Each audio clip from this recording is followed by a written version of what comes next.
नमामि शमीशाननिर्वाणरूपं विभुं व्यापकं ब्रह्मवेदस्वरूपम्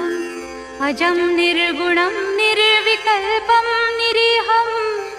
चिदाकाशमाकाशवासं भजेऽहं निराकारमोङ्कारमूलं तुरीयं गिराज्ञानगोतीतमीशं गिरीशं करालं महाकालं कृपालुं गुणागारसंसारपारं नतोऽहं तुषाराद्रिसङ्काश गौरं गभीरं मनोभूतकोटिप्रभाश्रीशरीरं स्फुरन्मौलिकल्लोलिनी चारुगङ्गा लसद्भालबालेन्दु कण्ठे भुजङ्गा चलत्कुण्डलं भ्रूसुनेत्रं विशालं प्रसन्नाननं नीलकण्ठं दयालुं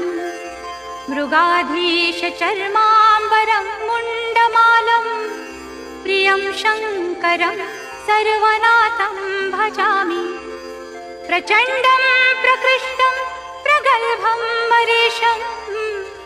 अखण्डं अजं भानुकोटिप्रकाशम् त्रयशूलनिर्मूलनं शूलपाणिं भजेऽहं भवानीपतिं भावगम्यं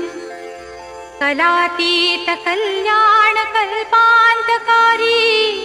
सदा सच्चिदानन्ददाता पुरारी चिदानन्दसन्दोहमोहापहारी प्रसीद प्रसीद प्रभो मन्मथारी न यावत् उमानाथ पादारविन्दं भजन्ति हलोके परे वा नराणां न तावत् सुखं शान्ति सन्तापनाशं प्रसीद प्रभो सर्वभूताधिवासं न जानामि योगं जपं नैव पूजा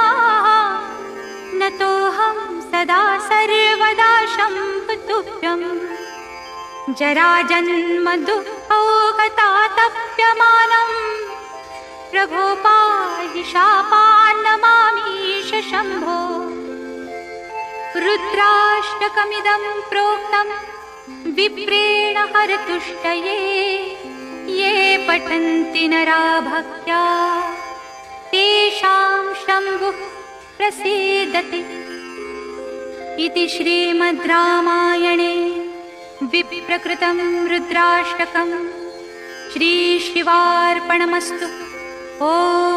शान्ति शान्ति।